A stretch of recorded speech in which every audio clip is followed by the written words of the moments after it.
Hi, welcome to another edition of the Alan Rosenberg Show. As you can see, I am very much under the weather. Had another medical procedure, and I am seriously hurting, and I'm in my pajamas. But I was in bed just now, and I literally just heard the news. It is about 7:30 Eastern Standard Time that Bob Weir of the Grateful Dead passed away. I had no idea he was sick. Apparently, he had lung cancer and was beating it, but then had lung issues from the lung cancer, and unfortunately, he passed away. This is a major, major loss, and I had to talk about it as a big fan of the Grateful Dead and as a big fan of Bob Weir. This one really, really hurts. There is a nation of deadheads out there that are really hurting, and this is a tough one. So, the story with Bob Weir, really interesting with the Grateful Dead, because when he started with the Grateful Dead in 1965, he was really young. He was a teenager. Correct me if I'm wrong. I think he met Garcia in like a guitar store, and Garcia was teaching Weir how to play guitar. He was such an amateur. But the great story with the Grateful Dead is that as they went on, at least in my mind, and I think to most people, they were the two focal points. They were very much equals, even though Garcia was still the face of the Grateful Dead to a large extent. And that's one of the things that I always loved so much about the Grateful Dead, is that they bounced off of each other. And you could take like a Grateful Dead hits album, very best of, and it's a wonderful thing. You see Garcia and you see Weir, and they were separate but together. They both wrote separately. They had different styles. And that merged together, so you were never bored listening to the Grateful Dead because you had a Garcia track, you had a Weir track.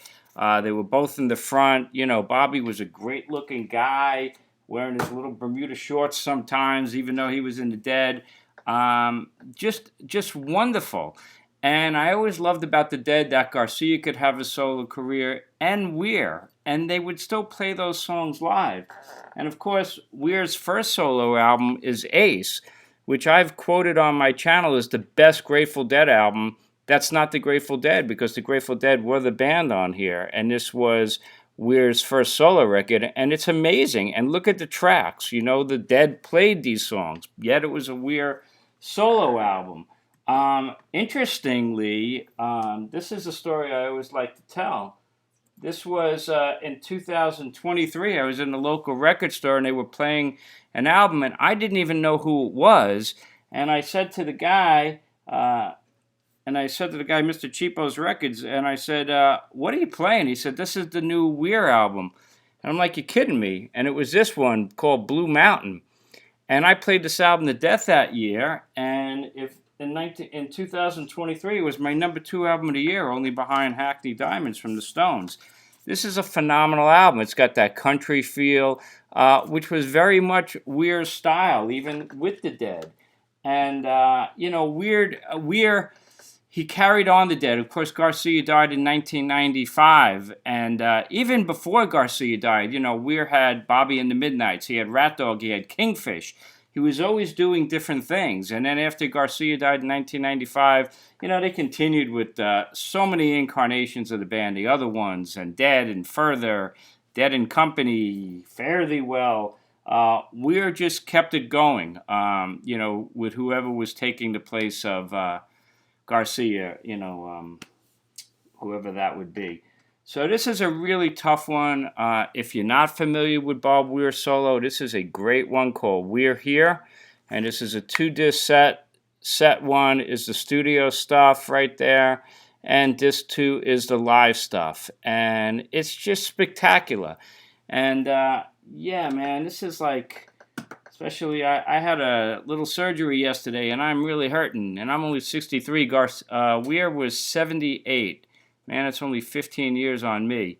So this, it makes you think. But this is a real tough loss for the rock and roll community. So I just wanted to get out of bed and share my thoughts live, as I always do, no script. Send your comments. Play some Dead. Play some Bob Weir. It doesn't really get much better than the Grateful Dead when they're great. And Bob Weir, really, this is a tough one. So thanks for watching. I appreciate your support. Go listen to some Grateful Dead. Go listen to some Bob Weir. And let's appreciate the goodness of life, because, man, when the Grateful Dead and Weir were great, it didn't get much better than that, did it? Alrighty. Thank you so much. I appreciate your support. I'm kind of ill right now, so I'll be back when I can. And I appreciate your support as well. Take care.